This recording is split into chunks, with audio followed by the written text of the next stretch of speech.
ಭಾರತ ಸೇನಾ ಕಾರ್ಯಾಚರಣೆಗೆ 50 ಉಗ್ರರು ಬಲಿಯಾಗಿದ್ದಾರೆ.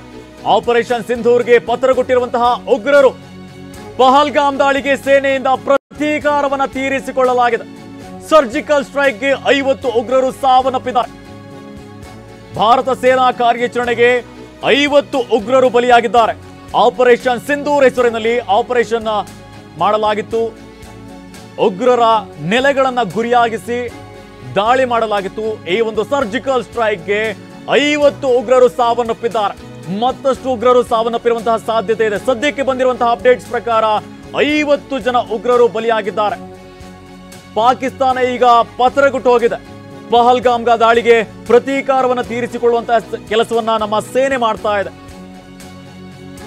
ಏರ್ ಸ್ಟ್ರೈಕ್ ಮುಖಾಂತರವಾಗಿ 9 ಸ್ಥಳಗಳನ್ನು ಗುರಿಯಾಗಿಸಿ ದಾಳಿಯನ್ನು ಮಾಡಲಾಗಿತ್ತು. ಈ ದಾಳಿಯಲ್ಲಿ 50 ಜನ ಬಲಿಯಾಗಿದ್ದಾರೆ. ಸರ್, ನೀವು ಮಾತನಾಡ್ತಾ ಇದ್ರಿ, ಇನ್ನೊಂದು ಕಡೆಯಲ್ಲಿ ಈಗ ಉಗ್ರರನ್ನ ಹೊಡೆದುರುಳಿಸುವಂತಹ ಕೆಲಸವನ್ನು ಭಾರತ ಮಾಡಿದೆ. ಸುಮಾರು 50 ಜನ ಈಗಾಗಲೇ ಬಲಿಯಾಗಿದ್ದಾರೆ ಅನ್ನುವಂತಹ ಮಾಹಿತಿನೂ ಕೂಡ ಲಭ್ಯವಾಗ್ತಾ ಇದೆ. ಇನ್ನು ಸೇನಾ ಕಾರ್ಯಾಚರಣೆಗಳು ಯಾವ ರೀತಿ ಆಗಿರುತ್ತೆ? ಯಾಕಂದ್ರೆ ಉಗ್ರ ನೆಲೆಗಳು ಪಾಕಿಸ್ತಾನದ ಒಳಗಡೆ ಇರುವಂತಹ ಸಂದರ್ಭದಲ್ಲಿ ಆ ಒಂದು ನೆಲೆಗಳನ್ನ ಯಾವ ರೀತಿಯಾಗಿ ಗುರುತಿಸಿ ಹೊಡೆದುರುಳಿಸುವಂತಹ ಕೆಲಸಗಳಾಗುತ್ತೆ? ಇದು ವಾಯುಸೇನೆ ನಮ್ಮದು ಭಾಳ ಸನ್ನದ್ಧವಾಗಿದೆ. ಮೊದಲಿನಿಂದಲೂ ಆ ಉಗ್ರರ ನೆಲಗಳನ್ನು ಗುರುತಿಸಿ ಇಟ್ಕೊಂಡಿದ್ದೆವು. ಅದೇ ರೀತಿ ಅದನ್ನು ರಿಹರ್ಸಲು ಮಾಡಿದ್ದೀವಿ ನಾವು. ಆ ರಿಹರ್ಸಲ್ ಮುಖಾಂತರ ಭಾಳ ದಿನಗಳಿಂದ ಇದು ಇಚ್ಛೆ ಇತ್ತು.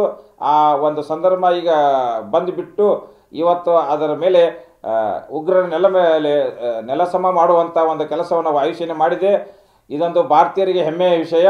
ಇದೇ ರೀತಿ ಯುದ್ಧದ ಸನ್ನಿವೇಶದಲ್ಲಿ ಒಂದು ಕಡೆ ವಾಯುಸೇನೆ ಮುಂದುವರೆದರೆ ಇನ್ನೊಂದು ಕಡೆ ಭೂಸೇನೆ ಮುಂದುವರಿಯುತ್ತೆ, ನೌಕಾಪಡೆಯೂ ಮುಂದುವರಿಯುತ್ತೆ. ಈ ರೀತಿ 3 ಪಡೆಗಳು ಸೇರಿ ಕಾರ್ಯಾಚರಣೆಯನ್ನು ಯಶಸ್ವಿಗೊಳಿಸ್ತವೆ. ಇನ್ನು ಕಾರ್ಯಾಚರಣೆಯ ರೂಪುರೇಷೆಗಳು ಯಾವ ರೀತಿಯಾಗಿದೆ? ಈವಾಗಲೇ ಸಿದ್ಧತೆಗಳನ್ನು ನಡೆಸ್ಕೊಂಡಿದ್ದಾರೆ. ಗಡಿಗಳಲ್ಲಿ ದೊಡ್ಡ ದೊಡ್ಡ ಟ್ಯಾಂಕರ್ಗಳನ್ನಾಗಿರ್ಬೋದು, ಶಸ್ತ್ರಾಸ್ತ್ರಗಳನ್ನಾಗಿರ್ಬೋದು, ಎಲ್ಲ ಒಂದೊಂದು ಸಿದ್ಧತೆಗಳನ್ನು ಮಾಡಿಕೊಂಡಾಗಿದೆ. ಇನ್ನೊಂದು ಕಡೆಯಲ್ಲಿ ಹೆಚ್ಚಿನ ಸಂಖ್ಯೆಯಲ್ಲಿ ಸೇನೆಯನ್ನು ಕೂಡ ನಿಯೋಜನೆ ಮಾಡಲಾಗಿದೆ. ಅದರ ಜೊತೆಗೇನೆ ಈಗ ಪಾಕಿಸ್ತಾನದ ಕಡೆಯಿಂದನೂ ಕೂಡ ಗಡಿಯಲ್ಲಿ ಒಂದು ದಾಳಿಗಳಾಗ್ತಾ ಇದೆ. ಅದನ್ನು ಯಾವ ರೀತಿಯಾಗಿ ಎದುರಿಸ್ತಾರೆ ಸೈನಿಕರು? ನಮ್ಮ ಭಾರತೀಯ ಸೈನಿಕರು ಪಾಕಿಸ್ತಾನಿ ಸೈನಿಕರಿಂದ 8 ಪಟ್ಟು ನಾವು ಬಲಿಷ್ಠರಾಗಿದ್ದೀವಿ. ಆ ಬಲಿಷ್ಠತೆಯಿಂದ ನಮ್ಮ ಸೇನೆ ಭಾಳ ಬಲಿಷ್ಠವಾಗಿದೆ. ಮತ್ತು ನಮ್ಮ ಸೈನಿಕರು ಅವರ ಮನೋಬಲ ಹಾಗೂ ಸ್ಥೈರ್ಯ, ಧೈರ್ಯ ಹೀಗೆ ಮುಂದುವರ್ತಾ ಶತ್ರುಗಳನ್ನು ನಾಶಪಡಿಸುತ್ತಾ ಮುಂದಿನ ದಿನಮಾನಗಳಲ್ಲಿ ಲಾಹೋರಲ್ಲಿ ಅಲ್ಲೇ ಉಳಿದು ಲಾಹೋರಿನ ಹೆಸರು ಬದಲಿ ಮಾಡುವಂಥ ಸನ್ನಿವೇಶ ಬರ್ತಾ ಇರ್ತೈತೆ.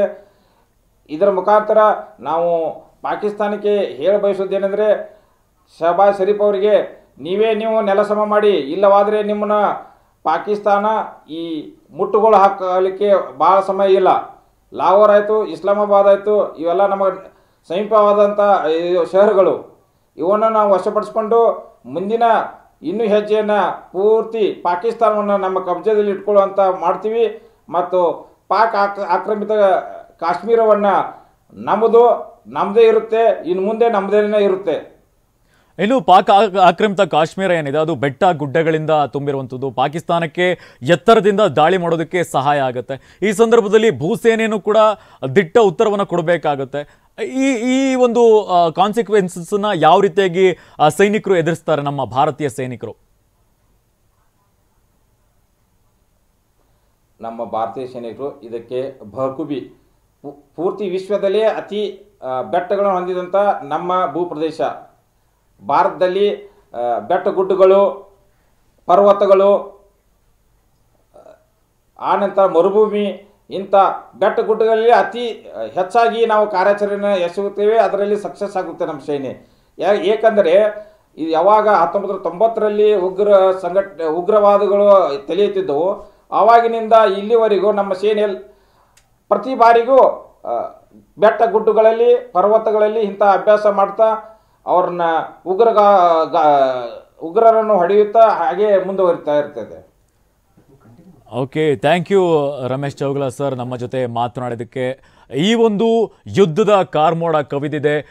ಈ ಒಂದು ಸಂದರ್ಭದಲ್ಲಿ ಯಾವ ರೀತಿಯಾಗಿ ನಿಭಾಯಿಸ್ತಾರೆ ಅನ್ನುವಂಥದ್ದನ್ನು ಕೂಡ ಅವರು ಹೇಳ್ತಾ ಇರುವಂಥದ್ದು.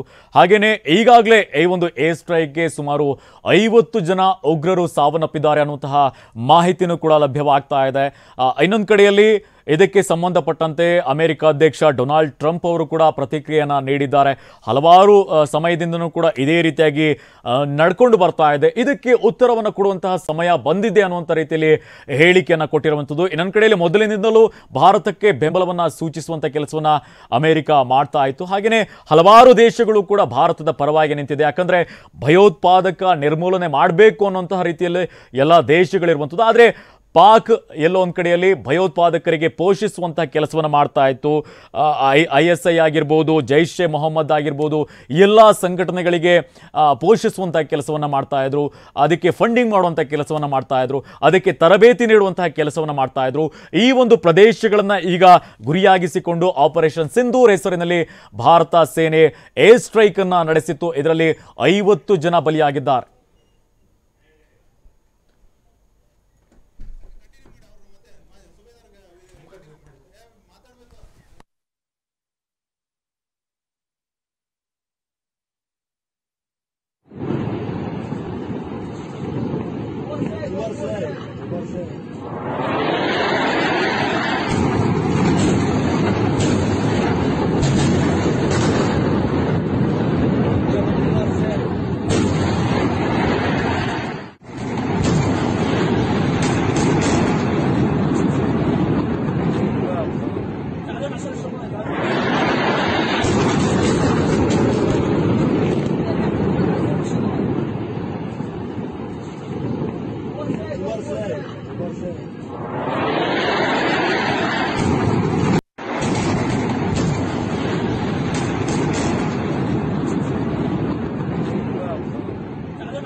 ಇನ್ನು ನಮ್ಮ ಜೊತೆ ಮಾತನಾಡೋದಕ್ಕೆ ಮತ್ತೆ ರಮೇಶ್ ಚೌಟ್ಲಾ ಸರ್ ಮತ್ತೆ ಜಾಯ್ನ್ ಆಗಿದ್ದಾರೆ. ಸರ್, ನಾವು ಮಾತನಾಡ್ತಾ ಇದ್ವಿ, ಯುದ್ಧ ಯಾವ ರೀತಿಯಾಗಿ ಸೃಷ್ಟಿ ಆಗ್ತಾ ಇದೆ, ಯುದ್ಧದ ಸನ್ನಿವೇಶಗಳ ನಿರ್ಮಾಣ ಆಗ್ತಾ ಇದೆ. ಇನ್ನೊಂದು ಕಡೆಯಲ್ಲಿ ಇವತ್ತು ಅಲ್ಲಿ ಒಂದು ಸಂಪುಟ ಸಭೆಯನ್ನು ಕರೆಯಲಾಗಿದೆ. ಈ ಒಂದು ಸಂಪುಟ ಸಭೆಯಲ್ಲಿ ಎರಡೂ ಪಾಕಿಸ್ತಾನದಲ್ಲೂ ಕೂಡ ಸಂಪುಟ ಸಭೆಯನ್ನು ಕರೆಯಲಾಗಿದೆ. ಇನ್ನೊಂದು ಕಡೆಯಲ್ಲಿ ಭಾರತದಲ್ಲೂ ಕೂಡ ಪ್ರಧಾನಿ ನರೇಂದ್ರ ಮೋದಿ ಅವರು ಸಂಪುಟ ಸಭೆಯನ್ನು ಕರೆದಿದ್ದಾರೆ. ಈ ಸಂದರ್ಭದಲ್ಲಿ ಯಾವ ರೀತಿಯಾಗಿ ವಿಚಾರಗಳು ಪ್ರಸ್ತಾವನೆಗಳಾಗುತ್ತೆ, ಯುದ್ಧಕ್ಕೆ ರಿಲೇಟೆಡ್ ಆಗಿ ಏನಾದರೂ ಮಾತುಕತೆ ನಡೆಸ್ತಾರಾ, ಅಥವಾ ಯುದ್ಧದ ಬದಲು ರಾಜತಾಂತ್ರಿಕವಾಗಿ ಯುದ್ಧವನ್ನು ಸಾರೋದಕ್ಕೆ ಎಲ್ಲಾದರೂ ಮುಂದಾಗ್ತಾರಾ? ನಿಮ್ಮ ಅಭಿಪ್ರಾಯ?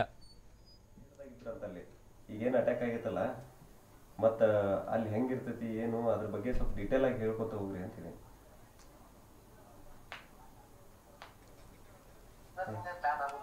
ಸಂಪರ್ಕ ಕಟ್ಟಾಯಿತು. ಒಂದು ಕಡೆಯಲ್ಲಿ ಪಾಕಿಸ್ತಾನನೂ ಕೂಡ ನಾಳೆ ಸಚಿವ ಸಂಪುಟ ಸಭೆಯನ್ನು ಕರೆದಿದೆ. ಒಂದು ಕಡೆಯಲ್ಲಿ ಭಾರತ ಆಪರೇಷನ್ ಸಿಂಧೂರ್ ಹೆಸರಿನಲ್ಲಿ ಅಟ್ಯಾಕ್ ಮಾಡಿದೆ. ಇದಕ್ಕೆ ಪ್ರತೀಕಾರವನ್ನು ತೀರಿಸಿಕೊಳ್ಳಿಯ ಸಿದ್ಧ ಅನ್ನೋ ರೀತಿಯಲ್ಲಿ ಪಾಕಿಸ್ತಾನ ಹೇಳ್ತಾ ಇರುತ್ತದೆ. ಇನ್ನೊಂದು ಕಡೆಯಲ್ಲಿ ಗಡಿ ನಿಯಂತ್ರಣ ರೇಖೆ ಏನಿದೆ, LOCಯಲ್ಲೂ ಕೂಡ ಅಲ್ಲಿ ಅಟ್ಯಾಕ್ ಮಾಡುವಂಥ, ದಾಳಿಯನ್ನು ಮಾಡುವಂಥ ಕೆಲಸವನ್ನು ಪಾಕಿಸ್ತಾನ ಮಾಡ್ತಾ ಇದೆ. ಇದಕ್ಕೆ ಪ್ರತಿದಾಳಿಯನ್ನು ನಡೆಸುವಂಥ ಕೆಲಸವನ್ನು ಭಾರತ ಮಾಡ್ತಾ ಇದೆ.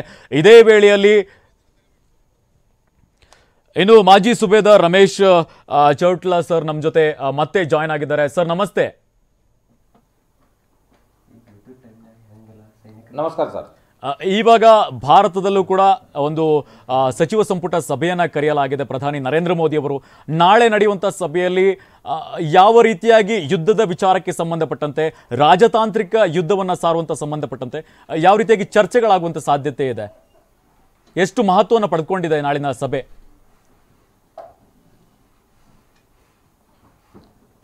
ಇದು ಇವತ್ತಿನ ವಾಯುದಾಳಿ ಹಿನ್ನೆಲೆಯಲ್ಲಿ ನಾಳೆ ಕರೆದಂಥ ಸಚಿವ ಸಂಪುಟ ಸಭೆಯಲ್ಲಿ ಕೆಲವೊಂದು ವಿಚಾರಗಳನ್ನು ಅವರು ತೆಗೆದುಕೊಳ್ತಾರೆ. ದೇಶದ ಹಿತ ರಕ್ಷಣೆ ಕಟುಬದ್ಧವಾಗಿ ನಿಲ್ಲಬೇಕು. ಈ ದೇಶ ಒಂದಾಗಿದೆ, ಒಗ್ಗಟ್ಟಾಗಿದೆ, ಇದಕ್ಕೆ ಎಲ್ಲ ಭಾರತೀಯರು ಇದಕ್ಕೆ ಒಗ್ಗಟ್ಟಾಗಿ ಒಂದು ಒಪ್ಪಿಗೆ ಸೂಚಿಸಿ ಈ ಯುದ್ಧವನ್ನು ಸಕ್ಸಸ್ ಮಾಡಬೇಕಂತ ಅಂದು ಜನರಲ್ಲಿ ಒಂದು ಹುಮ್ಮಸ ಹಾಗೂ ಒಂದು ವಿಶ್ವಾಸವನ್ನು ಅವರು ಕೊಡ್ತಾರೆ. ಅದೇ ರೀತಿ ಬೇರೆ ದೇಶಗಳ ಒಂದು ಬೆಂಬಲ ಇದೆ, ಅದನ್ನು ಬೆಂಬಲ ಪಡೆದುಕೊಳ್ತಾರೆ. ಈಗಾಗಲೇ ಕೆಲವೊಂದು ರಾಷ್ಟ್ರಗಳು ನಮಗೆ ಬೆಂಬಲ ಸೂಚಿಸಿವೆ. ಇದೇ ರೀತಿ ಬೇರೆ ಬೇರೆ ದೇಶಗಳನ್ನು ವಿಶ್ವಾಸಕ್ಕೆ ತೆಗೆದುಕೊಂಡು ನಾವು ಕೇವಲ ನಮ್ಮ ಉದ್ದೇಶ ಏನು ಅಂತ ಬೇರೆ ದೇಶಗಳಿಗೆ ತಿಳಿಸಿ ನಾವು ವಾಯುದಾಳಿ ಮಾಡ್ತಾ ಇದ್ದೀವಿ, ನಾವು ಪಾಕಿಸ್ತಾನಿ ನಾಗರಿಕರಿಗಲ್ಲ, ಇದೊಂದು ಉಗ್ರ ಸಂಘಟನೆಗಳ ನೆಲಸಮ ಮಾಡಲಿಕ್ಕೆ ಅಷ್ಟೇ ನಮ್ಮದು ಒಂದು ಪ್ರತೀಕಾರದ ದಾಳಿ, ಇದು ಬೇರೆ ಉದ್ದೇಶಕ್ಕಾಗಿ ಅಲ್ಲ ಅಂತ ನಮ್ಮ ಭಾರತೀಯರು ತೋರಿಸಿಕೊಡ್ಬೇಕು. ಅದೇ ರೀತಿ ಒಂದು ನಮ್ಮ ಸೇನೆ ಯಾವ ರೀತಿ ಒಂದು ಸಮುದ್ರದ ಅಲೆಗಳು ಹೋಗ್ತವೆ ಅದೇ ರೀತಿ ಮುನ್ನುಗ್ಗುತ್ತಾ ಬೆಟ್ಟ ಗುಡ್ಡಗಳನ್ನು ಏರುತ್ತಾ ಮುಂದೆ ನುಗ್ಗುತ್ತಾ ಈ ಥರ ಒಂದು ಸಕ್ಸಸ್ ಆಗುತ್ತೆ ಅಂತ ಅಂದು ಎಲ್ಲರಿಗೂ ನಾನು ಭಾರತೀಯರಲ್ಲಿ ಒಂದು ಭರವಸೆ ಕೊಡ್ತಾ ಇದ್ದೀನಿ. ನಮ್ಮ ಸೇನೆ ಭಾಳ ಪ್ರಬಲವಾದದ್ದು, ಇದಕ್ಕೆ ಹಿಗ್ಗುವುದು ಬಗ್ಗುವುದು ಯಾವುದು ಬೇಡ. ಮತ್ತೊಂದು ವಿಷಯ, ಯಾರೂ ಇದಕ್ಕೆ ಅಂಜಬೇಡಿ, ಅಳುಕಬೇಡಿ. ಏಕೆಂದರೆ ತಾವು ಮಾಕ್ ಡ್ರಿಲ್ ನೋಡಿರ್ಬೋದು, ಇಂಥ ವೈಮಾನಿಕ ದಾಳಿಗಳು ಪ್ರತೀಕಾರವಾಗಿ ಪಾಕಿಸ್ತಾನವೂ ಮಾಡಬಹುದು. ಈಗ ನಮ್ಮ ಬಹುಭಾಗವಾದಂಥ ಭಾರತ ದೇಶದಲ್ಲಿ ಮೆಟ್ರೋ ಸಿಟಿಗಳಿವೆ, ಅಲ್ಲಿ ಲೈಟ್ಗಳು, ದೀಪಗಳು, ಇಂಥ ಸ್ಥಾವರಗಳು, ದೊಡ್ಡ ದೊಡ್ಡ ಅಪಾರ್ಟ್ಮೆಂಟ್ಗಳಿವೆ. ಇವೆಲ್ಲ ರಾತ್ರಿ ಇಡೀ ಲೈಟನ್ನು ಬಂದ್ ಮಾಡಿ ಅವರು ತಮ್ಮ ಮನೆಯಲ್ಲಿ ಇರಬೇಕು ಮತ್ತು ಸುರಕ್ಷಿತವಾಗಿರಬೇಕಂದ್ರೆ ಎಲ್ಲರೂ ಇದನ್ನು ಕಟ್ಟುನಿಟ್ಟಾಗಿ ಪಾಲಿಸಬೇಕು. ಇಂಥ ನಡೆನುಡಿಗಳು ಬರ್ತಾ ಇರ್ತವೆ. ಇನ್ನೊಂದು, ಯುದ್ಧ ನಡೆದಲ್ಲಿ ಕೆಲವೊಂದು ಪ್ರಪುಗಂಡ ಅಂತಾರೆ, ಸುಳ್ಳು ಮಾಹಿತಿಗಳನ್ನು ಸೋರಿಕೆ ಮಾಡುವುದು, ಈ ಥರ ಅಪಪ್ರಚಾರ ಮಾಡುವುದು, ಅಂಥದಕ್ಕೆ ಯಾರೂ ಕಿವಿಗೊಡಬಾರ್ದು. ಯುದ್ಧ ಸನ್ನಿವೇಶಗಳು ಇದೇ ರೀತಿ ಇರ್ತವೆ. ಕೆಲವೊಂದು ಏನಿರುತ್ತೆ, ಒಂದು ಸೇನೆ ಕಾರ್ಯಾಚರಣೆ ಇರುತ್ತೆ, ಇನ್ನೊಂದು ಕಡೆ ಈ ರೀತಿ ಅಪಪ್ರಚಾರ ಮಾಡಿ ಅವರ ಭಾರತೀಯ ಮನೋಬಲವನ್ನು ಕುಗ್ಗಿಸುವಂಥ ಕೆಲಸಗಳು, ಕೆಲವೊಂದು ISI ಅಂತ ನೀಚ ಕೃತ್ಯಗಳನ್ನು ಎಸಗಬಹುದಂತ ಎಲ್ಲರಲ್ಲಿ ಎಲ್ಲ ಸಾರ್ವಜನಿಕರಲ್ಲಿ ಕೇಳಿಕೊಳ್ಳೋದೇನೆಂದರೆ ಇಂಥ ಯಾವುದೇ ಒಂದು ಸುದ್ದಿಗಳನ್ನು, ತಪ್ಪು ಸುದ್ದಿಗಳಿಗೆ ತಾವು ಕಿವಿಗೊಡಬಾರ್ದು. ಅದೇ ಯಾವ್ಯಾವ ಥರ ನಮ್ಮ ಸೇನೆ ಮುಂದೆ ಹೋಗುತ್ತೆ ಅವರಿಗೆ ಪ್ರೋತ್ಸಾಹ ಕೊಡಬೇಕು. ಎಲ್ಲರೂ ನಿಂತು ಅವರಿಗೆ ಒಂದು ಯಾವ ರೀತಿ ಹುಮ್ಮಸ್ಸು ತುಂಬಿಸ್ಬೇಕಂತ ಆ ಕೆಲಸವನ್ನು ಮಾಡಬೇಕು. ಇಲ್ಲಿ ಯಾರೋ ಬೇರೆ ಅಲ್ಲ, ನಾವೆಲ್ಲರೂ ಭಾರತೀಯರಾಗಿ ನಾವು ಎಲ್ಲ ಸ್ಥಿತಿಗತಿಗಳಿಗೂ ನಾವು ಸನ್ನದ್ಧರಾಗಿ ಯಾವ ರೀತಿ ಬರುತ್ತೆ ಯುದ್ಧದ ಸನ್ನಿವೇಶ ಅಂದರೆ ಬೇರೆ ಬೇರೆ ರೀತಿಯಾಗಿ ಬರ್ಬೋದು. ಇವತ್ತು ನಮ್ಮ ಕರಾವಳಿ ಪ್ರದೇಶ, ನಂತರ ಭೂಮಿ ಪ್ರದೇಶ, ಆ ನಂತರ ವಾಯು ಪ್ರದೇಶ, ಇವು ಎಲ್ಲ ನಾಗರಿಕರಲ್ಲಿ ನಾವು ಕೇಳಿಕೊಳ್ಳೋದ್ರೆ ನೀವು ಕಟ್ಟೆಚ್ಚರವಾಗಿರಬೇಕು. ಯಾವುದೇ ಸೈರನ್ ಈ ಥರ ಮಾಕ್ ಡ್ರಿಲ್ ಆಗಿದ್ರೆ ತಾವು ಪಿನ್ ಡೌನ್ ಆಗಿ ಅಲ್ಲೇ ಸುರಕ್ಷಿತ ಸ್ಥಳದಲ್ಲಿ ಇರಬೇಕು. ಬಹಳ ಜನನ ಬೀಡ ಪ್ರದೇಶಗಳಲ್ಲಿ ಹೆಚ್ಚು ಲೈಟು ವಿದ್ಯುತ್ವನ್ನು ಬಳಸೋದು ಕಡಿಮೆ ಮಾಡಬೇಕು. ಎಲ್ಲಿವರೆಗೂ ನಮ್ಮ ಈ ಒಂದು ಸಿಂಧು ಆಪರೇಷನ್ ಸಕ್ಸಸ್ ಆಗುತ್ತೆ ಅಲ್ಲಿವರೆಗೂ ಇದನ್ನು ತಾವು ಪಾಲಿಸಬೇಕು. ಕೆಲವೊಂದು ವಿಷಯಗಳು ಇರ್ತವೆ ಯುದ್ಧದಲ್ಲಿ, ಕೇವಲ ಸೇನೆ ಅಷ್ಟೇ ಕಾರ್ಯಾಚರಣೆ ಮಾಡೋದಿಲ್ಲ, ಇದರಲ್ಲಿ ಜನರ, ಭಾರತೀಯರ, ಪ್ರತಿಯೊಬ್ಬ ಪ್ರಜೆಗಳ ಒಂದು ಸಹಾಯ ಭಾಳ ಮುಖ್ಯ. ಯುದ್ಧದ ಮುಖಾಂತರ ಯುದ್ಧ ಕೇವಲ ಬಾರ್ಡರಲ್ಲಿ ಸೇನೆಗಳು ನಡೀತವೆ, ಆದರೆ ಒಳಗಡೆ ಇರೋ ಪ್ರದೇಶ ನಮ್ಮ ಭಾರತೀಯ ನಾಗರಿಕರಿರುವುದು, ಅವರ ಪ್ರದೇಶಗಳು, ಮೆಟ್ರೋ ಸಿಟಿಗಳು, ಇವರೆಲ್ಲರೂ ಒಗ್ಗಟ್ಟಾಗಿ ಕಾರ್ಯರೂಪಕ್ಕೆ ಕೇವಲ ಈಗ ನೋಡಿರ್ಬೋದು, ನಾವು ರಾತ್ರಿ ನಾವು ಪ್ರತೀಕಾರ ದಾಳಿ ಮಾಡಿದೆವು. ಅದಕ್ಕೆ ಪ್ರತೀಕಾರವಾಗಿ ಪಾಕಿಸ್ತಾನವು ರಾತ್ರಿ ವೇಳೆಯಲ್ಲೇ ನಮಗೆ ಒಂದು ಅಟ್ಯಾಕ್ ಮಾಡ್ಬೋದು, ದಾಳಿ ಮಾಡ್ಬೋದು. ಅದಕ್ಕೆ ನಾವು ಕೂಡ ಸನ್ನದ್ಧರಾಗಿರಬೇಕು. ರಮೇಶ್ ಸರ್, ನೀವು ಈ ಒಂದು ಯಾವ ರೀತಿಯಾಗಿ ನಾವು ಸಿದ್ಧತೆಗಳನ್ನು ನಡೆಸಬೇಕು ಅನ್ನೋ ರೀತಿಯಲ್ಲಿ ಹೇಳ್ತಾ ಇದ್ರೆ, ಇನ್ನೊಂದು ಕಡೆಯಲ್ಲಿ ಇವತ್ತು ಎಲ್ಲ ಕಡೆಯೂ ಕೂಡ ಮಾಕ್ ಡ್ರಿಲ್ ನಡೆಸೋದಕ್ಕೆ ಹೇಳ್ತಾ ಇರುವಂಥದ್ದು, ಇದು ಎಷ್ಟು ಮುಖ್ಯವಾಗುತ್ತೆ ಯುದ್ಧದ ಸನ್ನಿವೇಶದಲ್ಲಿ ಜನರಿಗೆ ಮಾಕ್ ಡ್ರಿಲ್ಲನ್ನು ಮಾಡುವಂಥದ್ದು, ದೇಶದಾದ್ಯಂತ ಮಾಕ್ ಡ್ರಿಲ್ಲನ್ನು ಮಾಡುವಂಥದ್ದು ಎಷ್ಟು ಮುಖ್ಯವಾಗುತ್ತೆ ಇದು? ಮಾಕ್ ಡ್ರಿಲ್ ಭಾಳ ಮುಖ್ಯ. ಈಗಾಗಲೇ ಗಡಿ ಪ್ರದೇಶದಲ್ಲಿರುವಂಥ ಎಷ್ಟು ಪ್ರದೇಶಗಳಿವೆ, ಅಲ್ಲಿ ಒಂದು ಚಿಕ್ಕ ಮಕ್ಕಳಿಂದ ಹಿಡಿದು ಅಜ್ಜಿಯವರೆಗೂ ಎಲ್ಲ ಗೊತ್ತು. ಒಂದು ರೌಂಡ್ ಫೈರ್ ಆದರೆ ಯಾವ ರೀತಿ ಅವರು ಪಿನ್ ಡೌನ್ ಆಗ್ತಾರೆ, ನೆಲದಲ್ಲಿ ಮಲ್ಕೊಳ್ತಾರೆ. ನಂತರ ರಿಂಗೋ ಲೇಟೋ ದೋಡೋ ಅಂತಾರೆ.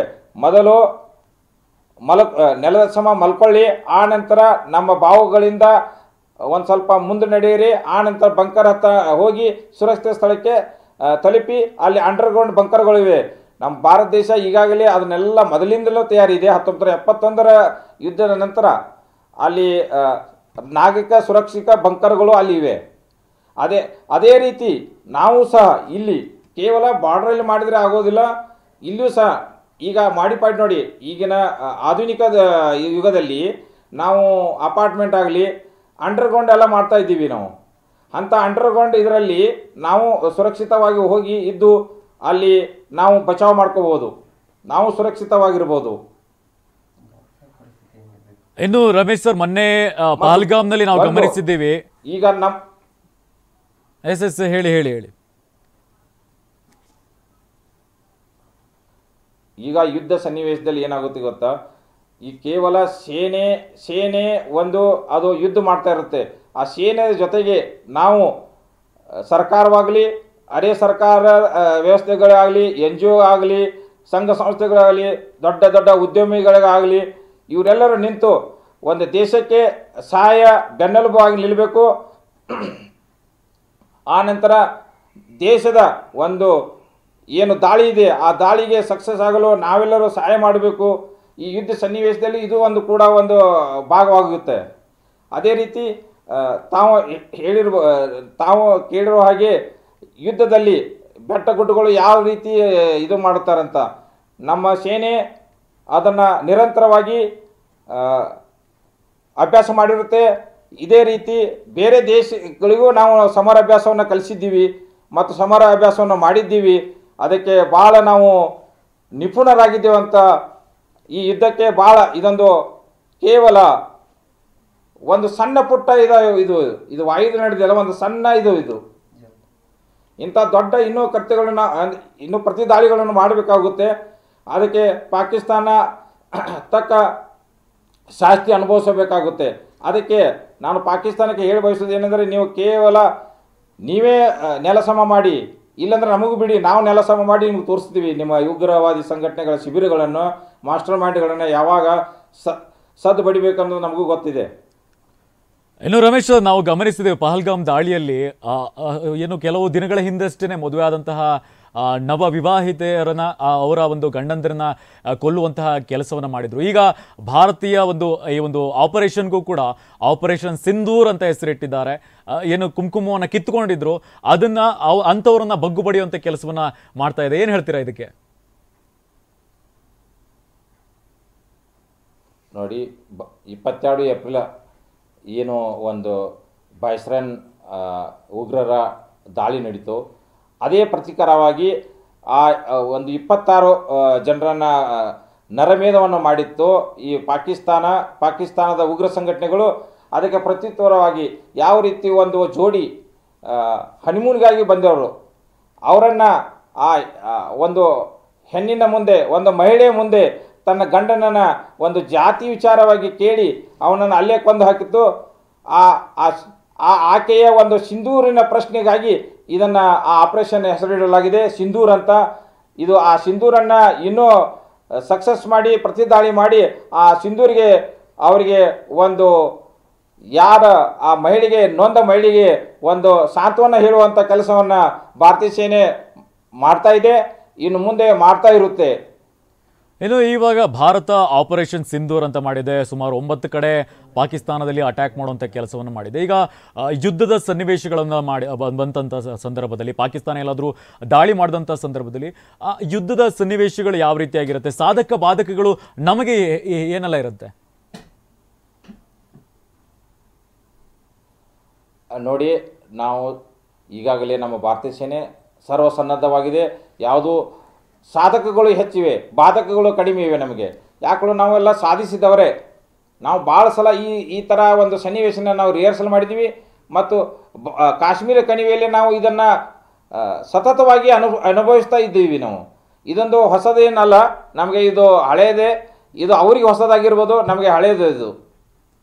ಇನ್ನು ನಮ್ಮ ದೇಶದಲ್ಲಿ ಅಡ್ವಾನ್ಸ್ ಟೆಕ್ನಾಲಜಿ ಆಗಿರ್ಬೋದು, ಅಡ್ವಾನ್ಸ್ ಏರ್ ಫೋರ್ಸ್ ಆಗಿರ್ಬೋದು, ಬೇರೆ ಬೇರೆ ತಂತ್ರಜ್ಞಾನಗಳನ್ನು ಒಂದು ಅಡಾಪ್ಟ್ ಮಾಡಿರುವಂತಹ ದೇಶ. ಹಾಗೆಯೇ ನಮ್ಮ DRDOನೇ ಹಲವಾರು ಉಪಕರಣಗಳನ್ನು ತಯಾರಿಸ್ತಾ ಇದೆ.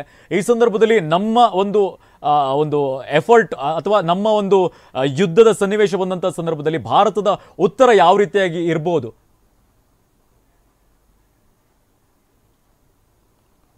ಭಾರತದ ಉತ್ತರ ನಮ್ಮ ಕಡೆಗೆ ಅತ್ಯಾಧುನಿಕ ಶಸ್ತ್ರಾಸ್ತ್ರಗಳಿವೆ, ಉಪಕರಣಗಳಿವೆ, ಸ್ಯಾಟಲೈಟ್ಗಳಿವೆ. ಅದರ ಮುಖಾಂತರ ನಮ್ಮ ಭಾರತೀಯ ಸೇನೆ ಪಾಕಿಸ್ತಾನ ಸೇನೆಗೆ ಏನು ಒಂದು ಉತ್ತರ ಕೊಡುವಂಥ ಕೆಲಸ ಮಾಡುತ್ತೆ. ಆ ಆಧುನಿಕ ಟೆಕ್ನಾಲಜಿ ಒಂದಿಗೆ ನಮ್ಮ ಯುದ್ಧ ಶುರುವಾಗಲಿದೆ ಮತ್ತು ಶುರುವಾಗಿದೆ. ಈಗ ಇದನ್ನೇ ಮುಂದುವರಿಸ್ಕೊಂಡು ನಾವು ನಮ್ಮ ಉಪಗ್ರಹಗಳನ್ನು ನಾವು ನಮ್ಮ ಸರ್, ಹಾಗೆ ಸಂಪರ್ಕದಲ್ಲಿ ಒಂದು ಮೇಜರ್ ಬ್ರೇಕಿಂಗ್ ನ್ಯೂಸ್ ಒಂದು ಬರ್ತಾ ಇದೆ. ಪಾಕ್ ಭಯೋತ್ಪಾದಕರ 9 ನೆಲೆಗಳು ಕಂಪ್ಲೀಟ್ ಉಡಿಸಾಗಿದೆ. ಭಾರತದ ಮೊದಲ ಹೆಜ್ಜೆ ಆಪರೇಷನ್ ಸಿಂಧೂರ್ ಸಕ್ಸಸ್ ಆಗಿದೆ. ಮಾಕ್ ಡ್ರಿಲ್ಗೂ ಮುನ್ನವೇ ಮುಟ್ಟಿ ನೋಡಿಕೊಳ್ಳುವಂತಹ ಶಾಕ್ ಕೊಟ್ಟಿದೆ ಭಾರತ. ಪಾಕ್ ಭಯೋತ್ಪಾದಕರ 9 ನೆಲೆಗಳು ಕಂಪ್ಲೀಟ್ ಆಗಿ ಉಡಿಸಾಗಿದೆ. ಭಾರತದ ಮೊದಲ ಹೆಜ್ಜೆ ಆಪರೇಷನ್ ಸಿಂಧೂರ್ ಸಕ್ಸಸ್ ಆಗಿದೆ. ಇವತ್ತು ಮಾಕ್ ಡ್ರಿಲ್ ಮಾಡೋದಕ್ಕೆ ಸೂಚನೆಯನ್ನು ಕೊಟ್ಟಿರುವಂಥದ್ದು. ಅದಕ್ಕಿಂತ ಮುಂಚಿತವಾಗಿಯೇ ಉಗ್ರ ನೆಲೆಗಳನ್ನ ಉಡೀಸ್ ಮಾಡುವಂತ ಕೆಲಸವನ್ನ ಭಾರತೀಯ ಸೇನೆ ಮಾಡಿದೆ. ಪಾಕ್ ಭಯೋತ್ಪಾದಕರು ನೆಲೆಸಿರುವಂತಹ ನೆಲೆಗಳನ್ನು ಗುರಿಯಾಗಿಸಿಕೊಂಡು ದಾಳಿ ಮಾಡಲಾಗಿದೆ. ಸುಮಾರು 50 ಜನ ಉಗ್ರರನ್ನ ಹೊಡೆದುರುಳಿಸುವಂತ ಕೆಲಸವನ್ನು ಮಾಡಲಾಗಿದೆ. ಕಂಪ್ಲೀಟ್ ಏರ್ ಸ್ಟ್ರೈಕ್ನಲ್ಲಿ ಅಲ್ಲಿರುವಂತಹ ಉಗ್ರರ ನೆಲೆಗಳು ಕಂಪ್ಲೀಟ್ ಆಗಿ ಉಡೀಸಾಗಿದೆ. ಆಪರೇಷನ್ ಸಿಂಧೂರ್ಗೆ ಉಗ್ರರು ಈಗ ಪತರಗುಟ್ಟು ಹೋಗಿದ್ದಾರೆ. ಪಹಲ್ಗಾಮ್ ದಾಳಿಗೆ ಸೇನೆಯಿಂದ ಪ್ರತೀಕಾರದ ದಾಳಿಯನ್ನು ನಡೆಸಲಾಗಿದೆ. ಭಾರತದ ಸರ್ಜಿಕಲ್ ಸ್ಟ್ರೈಕ್ಗೆ 50ಕ್ಕೂ ಹೆಚ್ಚು ಜನ ಬಲಿಯಾಗಿರುವಂತಹ ಸಾಧ್ಯತೆ ಇದೆ. ಈಗಾಗಲೇ 50 ಜನ ಸತ್ತಿದ್ದಾರೆ ಅನ್ನುವಂತಹ ಮಾಹಿತಿ ಲಭ್ಯವಾಗಿದೆ. ಭಾರತವು ತನ್ನನ್ನು ರಕ್ಷಿಸಿಕೊಳ್ಳುವಂತಹ ಹಕ್ಕನ್ನು ಹೊಂದಿದೆ. ಪಾಕ್ನ ಉಗ್ರರ ನೆಲೆಗಳ ಮೇಲೆ ಭಾರತೀಯ ಸೇನೆ ಕ್ಷಿಪಣಿ ದಾಳಿ ನಡೆಸಿದೆ. ಲಷ್ಕರ್ ಎ ತೊಯ್ಬಾ ಸಂಘಟನೆ ಮುಖ್ಯ ಕಚೇರಿ ಮೇಲೆ ದಾಳಿಯನ್ನು ನಡೆಸಲಾಗಿದೆ. ಉಗ್ರ ಮಸೂದ್ ಅಜರ್ ನೆಲೆಗಳ ಮೇಲೂ ಕೂಡ ಏರ್ ಸ್ಟ್ರೈಕ್ ಅನ್ನು ನಡೆಸಲಾಗಿದೆ. ಪಾಕ್ನ ಉಗ್ರರ ನೆಲೆಗಳ ಮೇಲೆ ಭಾರತೀಯ ಸೇನೆ ಕ್ಷಿಪಣಿ ದಾಳಿಯನ್ನು ನಡೆಸಿದೆ. ಲಷ್ಕರ್ ಎ ತೊಯ್ಬಾ ಸಂಘಟನೆಯ ನೆಲೆಗಳ ಮೇಲೆ ಗುರಿಯಾಗಿಸಿ ದಾಳಿಯನ್ನು ನಡೆಸಲಾಗಿದೆ. ಏರ್ ಸ್ಟ್ರೈಕ್ ಅನ್ನು ನಡೆಸಲಾಗಿದೆ. ಭಾರತೀಯ ಸೇನೆ ಕ್ಷಿಪಣಿಗಳ ದಾಳಿಯನ್ನು ನಡೆಸಿ ಉಡೀಸ್ ಮಾಡುವಂತಹ ಕೆಲಸವನ್ನು ಮಾಡಲಾಗಿದೆ. ಭಾರತ ISI, ಜೈಷ್ ಎ ಮೊಹಮ್ಮದ್, ಲಷ್ಕರ್ ಎ ತೊಯ್ಬಾ ಸಂಘಟನೆಯನ್ನು ಕೂಡ ಘೋಷಿಸ್ತಾ ಇದೆ. ಈ ಒಂದು ನೆಲೆಗಳನ್ನು ಕೂಡ ಗುರಿಯಾಗಿಸಿ ಏರ್ ಸ್ಟ್ರೈಕ್ ಅನ್ನು ಮಾಡಲಾಗಿದೆ. ಉಗ್ರ ಮಸೂದ್ ಅಜರ್ ನೆಲೆಗಳ ಮೇಲೂ ಕೂಡ ದಾಳಿಯನ್ನು ಮಾಡಲಾಗಿದೆ. ಭಾರತೀಯ ಸೇನೆ ಕ್ಷಿಪಣಿ ದಾಳಿಯನ್ನು ನಡೆಸಿದೆ. ಲಷ್ಕರ್ ಎ ತೊಯ್ಬಾ ಸಂಘಟನೆ ಮುಖ್ಯ ಕಚೇರಿ ಮೇಲೂ ಕೂಡ ದಾಳಿಯನ್ನು ನಡೆಸಿ ಹೊಡೆದುರುಳಿಸುವಂತ ಕೆಲಸವನ್ನ ಭಾರತೀಯ ಸೇನೆ ಮಾಡಿದೆ. ಆಪರೇಷನ್ ಸಿಂಧೂರ್ ಹೆಸರಿನಲ್ಲಿ ಆಪರೇಷನ್ ನಡೆಸಿರುವಂಥದ್ದು. ಕಾರ್ಯಾಚರಣೆಯನ್ನು ನಡೆಸಿ ಎಲ್ಲೆಲ್ಲ ಉಗ್ರರ ನೆಲೆಗಳಿದೆ ಅದೆಲ್ಲವನ್ನು ಕೂಡ ಹೊಡೆದುರುಳಿಸುವಂತ ಕೆಲಸವನ್ನು ಮಾಡ್ತಾ ಇದೆ. ಉಗ್ರ ಮಸೂದ್ ಅಜರ್